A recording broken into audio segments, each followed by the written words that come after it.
अस्सलाम वालेकुम नाजरीन। आज मुराद सईद का एक बड़ा पैगाम आया है सामने। वो भी काफ़ी अरसे के बाद रुपोशी के बाद सामने आए हैं और अपना बयान दे रहे थे।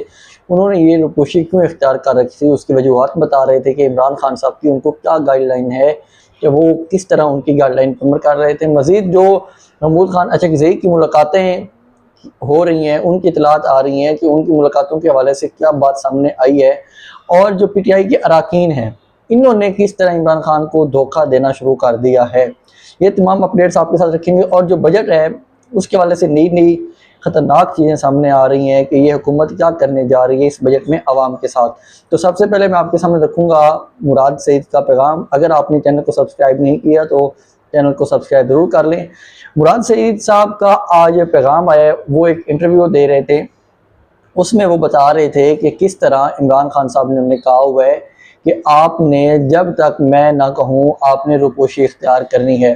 मुराद सईद साहब कहते हैं कि वो कुछ अर्सा GB में खालिद खुर्शीद के पास भी रहे वहाँ पे, और उसके बाद फिर काफ़ी अर्सा और भी इधर उधर गायब रहे। वो जगहों का नाम नहीं बता रहे थे क्योंकि ये सिस्टम फ़ौरन पहुँच जाता है वहाँ पे जो मुराद सईद के ख़िलाफ़ जिन्होंने मुराद सईद को पनाह दी हुई है उनके ऊपर अटैक कर लेता है। तो इसलिए वो कह रहे हैं कि मैंने फिर इमरान खान साहब को पैगाम पहुंचवाया कि मैं बाहर आने लगा हूं। तो खान साहब ने फिर वही बात की कि आपको बाहर आके ये लोग मार देंगे जब भी बाहर आओगे, लिहाजा आपने बाहर नहीं आना। और मज़ीद वो कह रहे थे कि जो ये क़यादत है इस क़यादत को इकट्ठा बैठना पड़ेगा एक ही छत के नीचे और दो टोक मौक़िफ़ लेना पड़ेगा, क्योंकि कलम छोड़ हड़ताल जो सुहेल अफरीदी ने की थी उसके वाले से वो कह रहे थे कि ये कोई भी फ़ायदेमंद नहीं है। इसके अलावा जो छोटे छोटे वो जलूस या रैलियाँ कर रहे होते हैं, तो उन्होंने कहा ये चीज़ें कोई फ़ायदा नहीं देने वाली, लिहाजा आप लोगों को अपनी डोमेन से बाहर आना पड़ेगा और खान साहब की रिहाई के लिए मिल के बैठना पड़ेगा, तब भी जाके खान साहब की रिहाई होगी। वो बार बार एक चीज़ कहते हैं कि जो ड्रोन अटैक हो रहे हैं, उसके अलावा जो बाकी वारदातें चल रही हैं इस वफाक की KP में, उनके ख़िलाफ़ भी ये लोग कोई एक्शन नहीं ले रहे। जो भी लीडरशिप बैठी हुई है वो यही कहते हैं कि जो भी लाएअमल आपने अपनाना है, जब आप इकट्ठे होकर बैठेंगे एक ही छत के नीचे, तहरीक तहफ़्फ़ुज़ आइन पाकिस्तान हो गई, PTI के लीडर हो गए, अली बिन गंडापुर ग्रुप हो गया, ये जब सब लोग इकट्ठे होकर बैठेंगे तो तब सोशल मीडिया भी ऑटोमेटिकली साथ खड़ा हो जाएगा। अभी क्या होता है, कोई कहीं पे जा रहा होता है, कोई कहीं पे जा रहा होता है। इमरान खान साहब की जो रिहाई है उसको इन्होंने बेच दिया है, क्योंकि जो PTI के अरकान हैं उनका पार्लियामेंट्री जो इजलास होता है उसमें काफ़ी सारे अरकान ने ये कहा है कि हमें वापस कमेटियों में जाना चाहिए। ये हालत है इन PTI के अरकान की कि इमरान खान साहब ने कहा था कि आप लोग कमेटियों से इस्तीफ़े दें। पंजाब में तो कमेटियों से भी इस्तीफ़े काफ़ी सारे अरकान ने नहीं दिए, लेकिन जिन्होंने इस्तीफ़े दे दिए हैं अब वो कह रहे हैं कि हमें दोबारा वापस कमेटियों में जाना चाहिए। वहाँ पे महमूद खान अचकज़ई ने कहा कि ये फ़ैसला इमरान खान साहब का था, आप लोगों को दोबारा कमेटियों में नहीं जाना चाहिए जब तक इमरान खान साहब की तरफ से कोई हिदायत नहीं आ जाती। तो उस वक्त जो अरकान हैं वो कहते हैं कि इमरान खान साहब ने ये कहा था कि आप लोग मुतफ़िक़ा फ़ैसला या अक्सरियत से जो फ़ैसला हो वो आप लोग करके आप अपना फ़ैसला कर सकते हैं। तो यहाँ पे तो ये मुतफ़िक़ा भी कर रहे हैं, अक्सरियती फ़ैसला भी कर रहे हैं, सब कुछ कर रहे हैं, लेकिन इमरान खान साहब की रिहाई के लिए ना इनसे कोई मुतफ़िक़ा फ़ैसला होता है, ना इनसे कोई अक्सरियती फ़ैसला होता है, कुछ भी नहीं होता। अपने खाने के लिए ये फ़ैसले कर रहे होते हैं। ये इतलात है कि जो PTI के अरकान हैं उनको ये कहा गया है, या जो एक असदुल्ला खान साहब दावा कर रहे थे कि उन्हें एक सीनियर हुकूमती रुकन ने कहा है कि इमरान खान साहब के पास जो डील करने के लिए वजह कोई नहीं है। हुकूमत कहती है कि हमें कोई हेडेक नहीं है कि हम इमरान खान साहब से जाके डील करें, क्योंकि इमरान खान साहब ने अपने किसी बच्चे को तो आगे लेके आना नहीं है जिसका वो सोच रहे हों, और जो अभी वाली क़यादत है ये पहले उनके साथ मिल चुकी है, तो इसलिए वो कहते हैं कि हमें तो कोई प्रेशर नहीं है हमारे ऊपर, लिहाजा हम कहीं नहीं जाने वाले और ना ही कोई डील करने वाले हैं, ना इमरान खान साहब से कोई बात करने वाले हैं। यही क़यादत को मुराद सईद भी बार बार यही कहते हैं कि आप लोग अपना किबला दुरुस्त कर लें। जब उनसे सवाल किया गया, शहजाद अकबर के साथ वो इंटरव्यू कर रहे थे, तो शहजाद अकबर ने कहा कि जो सुहेल अफरीदी के बारे में कहा जाता है कि वो आपका बंदा है, आप उन्हें लेके आए थे। तो उन्होंने कहा कि देखिए मैं नहीं लेके आया, मैं आईएसएफ में रहा, आईएसएफ मैंने बनाई, आईएसएफ मैंने आगे लेके चला, उसमें ये लोग काम करते थे। मुझे नहीं आइडिया कि ये लोग कितने एक्टिव थे या किस तरह के थे, क्योंकि जो अली मिन गन्नापुर ग्रुप है वो बार बार एक चीज़ कहता है कि मुराद सईद लेके आए, मुराद सईद लेके आए सुहेल अफरीदी को। सुहेल अफरीदी ने पिछले दिनों कहा भी था कि मैं सिर्फ इमरान खान का फैसला मानूंगा, इमरान खान की हिदायत पर अमल करूंगा। तो इमरान खान साहब की हिदायत तो ये है कि जो ये ड्रोन अटैक होते हैं उनके ऊपर एफआईआर करें। तो आपने कोई एफआईआर की है? कोई भी एफआईआर नहीं की आपने। लेकिन आप लोग हुकूमत के साथ जिन्होंने आपके ऊपर जुल्म ज्यादती करके रखी हुई है, शहबाज शरीफ के साथ रब्ता करना हो वो आप लोग कर रहे होते हैं। अब शहबाज शरीफ से रब्ता करने की नौबत क्यों आ रही है? जब पहली दफ़ा रब्ता हुआ था तो यही सुहेल अफरीदी से इन्होंने कहा था कि मेरी मुलाकात कर रहे हैं। अब जब रब्ते हो रहे हैं अब ये बात नहीं करते इमरान खान साहब की।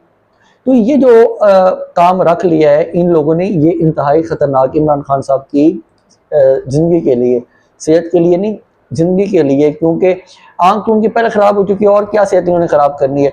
मज़ीद ये उनको मारने की तरफ जाएंगे, जो अलीमा खान भी बार बार कहती हैं कि ये इमरान खान साहब को मारने की तरफ जाएंगे। लेकिन जब तक ये लोग लीडरशिप आगे बात नहीं करेगी तो दूसरे लोगों को तो मौका मिलेगा। मुराद सईद भी ये बात कर रहे थे जो हम बार बार करते हैं कि आदमी का जो एक ज़हन होता है वो होता है कि हमने दुश्मन के साथ लड़ना है। और वो सीधी सी बात सिर्फ इमरान खान नहीं, बाकी सारे सियासतदानों को भी अपना दुश्मन समझते हैं कि ये जो सियासतदान है ये मुल्क का बेड़ा गर्क कर गए हैं, खा गए हैं मुल्क को। लेकिन जो पूरी मुल्क जानता है कि पूरी अवाम जानती है कि बजट कहाँ पे जाता है ज़्यादा, कौन बजट किधर लगा रहा होता है, कौन से इदारे तरक्की किए जा रहे हैं। पाकिस्तान का बेड़ा गर्क अगर कर दिया है तो इन्हीं डिक्टेटर्स ने बेड़ा गर्क किया है। मुशर्रफ ने यहाँ पे बदअमनी फैलाई, सिर्फ $2 आए, कोई इन्वेस्टमेंट नहीं आई। ज़ियाउल हक 10 साल रहा, अयूब खान इतना अरसा रहा, लेकिन क्या हुआ? कोई फ़ायदा ना हुआ। लेकिन अब बात ये आती है कि ये सियासतदान करप्ट हैं, करप्ट, इंतहाई करप्ट हैं। कोई इसमें बैद नहीं है कि सियासतदान करप्ट नहीं है। सियासतदानों की करप्शन सामने आ जाती है, वो निकाल के ले आती हैं यही एजेंसियाँ। लेकिन इन एजेंसियों की जो है, जो यही सियासतदान कहते होते हैं, ख्वाजा आसिफ ने कहा, नवाज शरीफ ने कहा कि इन एजेंसियों ने क्या किया है, मुल्क को नोच नोच के खा गए बकौल ख्वाजा आसिफ के। यही फ़ौज मुल्क को नोच नोच के खा गई है। असम्बली में खड़े होकर ये अल्फाज कहते हैं ये लोग। पीटीआई तो असम्बली में जाके बोलते भी नहीं है, इनकी तो आवाज़ ही नहीं निकलती वहाँ पे जो अभी लीडरशिप बैठी हुई है। तो इस तरह की जो बातें हो रही हैं ये इंतहाई ख़तरनाक है इमरान खान साहब की सेहत के लिए। ये इसको नॉर्मलाइज कर रहे हैं लेकिन अवाम इसको देख रही है। अवाम बड़ा सब्र तहम्मुल से रिएक्शन देती है। पाकिस्तान की अवाम है, ये कहती है कि हमें कोई परवाह नहीं है। अभी जो बजट के हवाले से बातें हो रही हैं वो मैं आपको सामने रखता हूँ। महमूद खान अजहर की मुलाकात के हवाले से जो बातें हो रही हैं कि उनसे रब्ता किया गया कि वो शहबाज शरीफ से मुलाकात कर लें। तो महमूद खान अजहर ने कहा कि मैं प्राइम मिनिस्टर हाउस में या प्राइम मिनिस्टर ऑफिस में शहबाज शरीफ से कोई मुलाकात नहीं करूँगा। उन्होंने कहा कि अगर मुलाकात करनी है तो किसी न्यूट्रल मकाम पर मुलाकात कर लेते हैं, क्योंकि जो भी न्यूट्रल मकाम होगा उस पर मुलाकात कर लेंगे।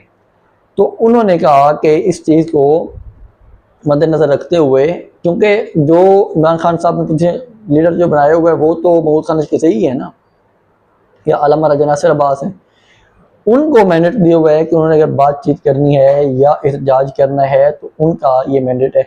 तो अब अगर शहबाज शरीफ के राब्ते की इतलात आ रही हैं तो ये जो 28वीं तरमीम है वो साफ नज़र आ रही है कि कितनी ख़तरनाक है। पीटीआई का भी कहा जा रहा है कि वो पीपल्स पार्टी के साथ अपनी पिंगे बढ़ा रही है और उनके साथ मिल के चलना चाह रही है जो पीटीआई है। लेकिन देखिए ये चीज़ें आहिस्ता आहिस्ता एक्सपोज होती जाएंगी। जो भी ये चीज़ें आगे आएंगी हम आपको बताते रहेंगे। तो इमरान खान साहब के केसेस के हवाले से मैं आपको बताऊं कि वो भी उनको चैलेंज किया है।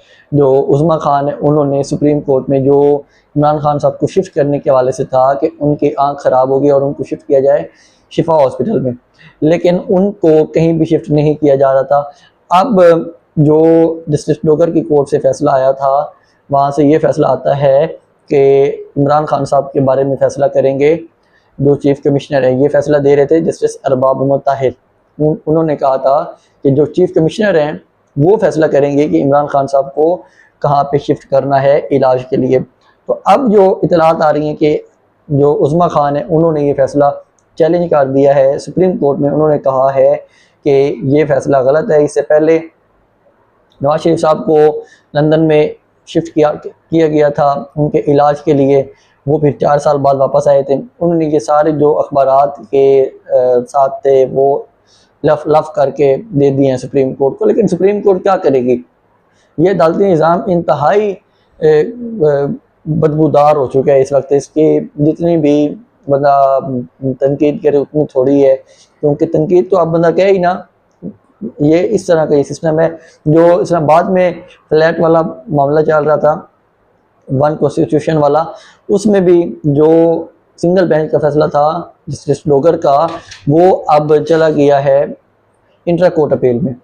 अब इंट्रा कोर्ट अपील में वो फैसला किया है जो बैंक ऑफ पंजाब और BNP है, उन्होंने फैसला लेके चले गए हैं इंट्रा कोर्ट में कि वहाँ पे ये फैसला किया जाए।